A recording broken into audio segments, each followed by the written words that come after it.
You ask Tiger to calculate. This deals with finding the midpoint between 2 points. The midpoint between the 2 points is 2, -3.5. Let's solve it step by step.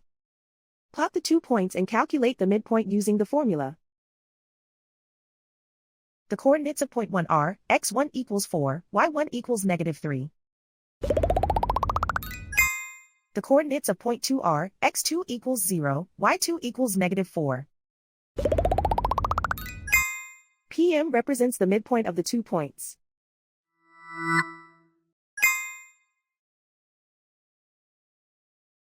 Use the x values in the midpoint formula to find the midpoints x.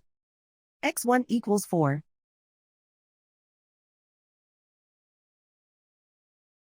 x2 equals 0.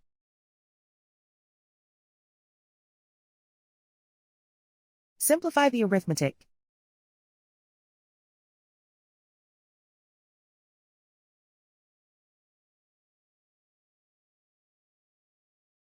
Use the y values in the midpoint formula to find the midpoints y.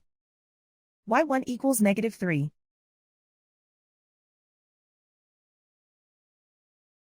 y2 equals -4.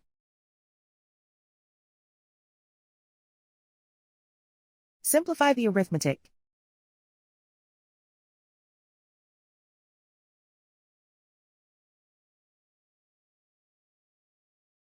And so, the midpoint is 2, -3.5.